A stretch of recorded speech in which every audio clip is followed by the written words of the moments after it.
This is Plant-Based Briefing, how big meat worked to rebrand in 2024 using disinformation. Part 1 by Jessica Scott-Reid at sentientmedia.org. And I'm Marian Erickson. This is the curated content plant-based podcast where I narrate a variety of articles on plant-based and vegan living with permission in about 10 minutes or less every weekday, and I'm pleased to have permission from Sentient to share their content. So now let's get to today's plant-based briefing. How big meat worked to rebrand in 2024 using disinformation. Part 1 by Jessica Scott-Reid at sentientmedia.org.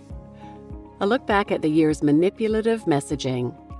The meat industry and its proponents worked hard in 2024, not only to increase sales, but also to rebrand and remain relevant. While overwhelming climate science continues to point out the harmful impacts of animal agriculture, and plant-based competitors continue to challenge the status quo, meat promoters stepped up this year, crafting and perpetuating clever narratives to keep consumers hooked. Amidst a climate crisis driven in no small part by agriculture, there's a growing interest in healthy, sustainable food. Jennifer Molidor, senior food campaigner for the Center for Biological Diversity, tells Sentient. The industry has responded by flooding climate conferences with lobbyists promoting meat and dairy in full force. And that's not all. From promoting beneficial, regenerative meat, to criticizing ultra-processed plants, to promoting cow fat for skincare, to manipulating data, big meat sidestepped accountability to keep consumers coming back in 2024. Disinformation trend number 1, meat is natural. One of the more popular PR messages regarding meat in 2024 was that animal products are healthier and more natural compared to ultra-processed, plant-based meat alternatives. This messaging is not new. It's years in the making, with full-page ads in the New York Times and Wall Street Journal back in 2021, and a $5 million Super Bowl commercial in 2020.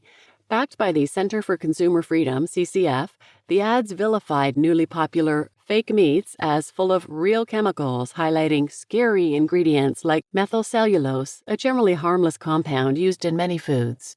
CCF is led by former tobacco lobbyist Richard Berman and is supported by restaurants, food companies, and thousands of individual consumers, according to its website. Forbes once described it as a front group for meat, tobacco, and alcohol companies. The narrative of natural meat versus processed plants persisted into 2024.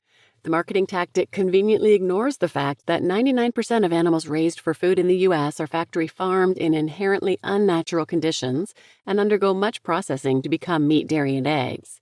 But this natural meat fantasy didn't stop at food in 2024, spreading into lifestyle content and feeding into a growing anti-technology, off-the-grid, though often still on YouTube, homesteading, carnivore, and tradwife trend.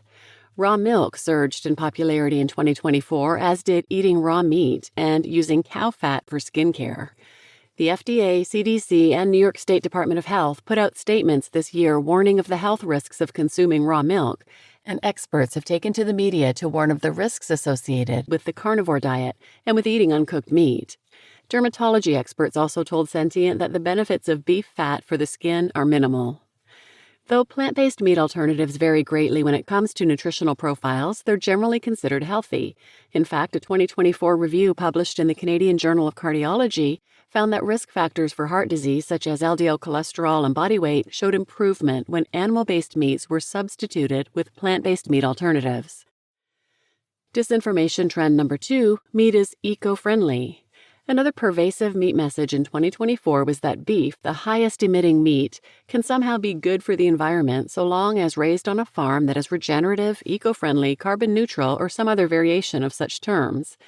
Regenerative agriculture, particularly holistic grazing, promises an alternative to our current food system that incorporates livestock in a way that can regenerate depleted soils. Such promises, however, fall short when it comes to actually curbing climate pollution. Though regenerative agriculture aims to bring back bovines, as described in the 2023 documentary Common Ground, this grouping of grass-fed cattle with wild ruminants like bison is not accurate, at least as far as the environment is concerned. That's like comparing apples to oranges, Molidor told Sentient earlier this year.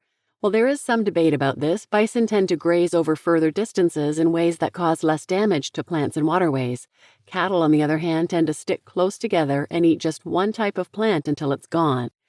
The regenerative movement, which does offer some benefits for soil health, has also since been co-opted by the industrialized meat industry. A 2024 study by New Climate Institute found that 24 of the world's top 30 food and beverage producers, including Cargill, Danone, and Fonterra, refer to regenerative agriculture in their sustainability communication. That said, 2024 also saw a possible win in the fight against misleading claims about climate-friendly meat, with Tyson Foods' braised beef brand potentially no longer available for sale. After the U.S. Department of Agriculture rolled out a new climate-friendly beef label last year, Tyson soon rolled out its own version, braised beef. Journalists and academics were quick to note serious issues with the claims on the product's label, particularly the claim, with no data in support, of a 10% reduction in emissions. In order to claim a 10% reduction, you need to establish scientifically a baseline that everyone agrees is the common amount that beef produces, New York University environmental scientist Matthew Hayek told Corporate Knights magazine. There doesn't seem to be any data that the company itself or the government who created that certification in conjunction with is able to provide. Tyson was subsequently sued in 2024 by the Environmental Working Group, EWG, for misleading consumers about its efforts to cut greenhouse gas emissions. The suit asked the Superior Court of the District of Columbia to ban Tyson from making false or misleading marketing claims. It remains before the court. At the time this story was published, the webpage for braised meats was not functioning and the product appeared unavailable for sale, raising questions about the future of the brand. Sentient contacted Tyson about the status of the braised line, but did not receive a response by email. We also called Tyson's Consumer Relations Hotline and were told by the representative, "I don't see anything active with that name." It also appears that a New Jersey meat packer that sold braised beef no longer lists the product on its website. Caroline Leary, Chief Operating Officer and General Counsel for EWG, tells Sentient that despite the braised meats webpage being down, the group remains committed to holding Tyson accountable by demanding transparency to ensure that consumers are not deceived by false promises of sustainability, which still exist elsewhere on its site. You just listened to How Big Meat Worked to Rebrand in 2024 Using Disinformation, Part 1 by Jessica Scott-Reid at sentientmedia.org. And I'm Marian Erickson, your host. Tune in tomorrow for the second half of this article, where you'll hear about 2 more disinformation trends from the year: that meat feeds the world and trustworthy academic research supports meat. So please share this episode with anyone who might benefit, and thanks for listening.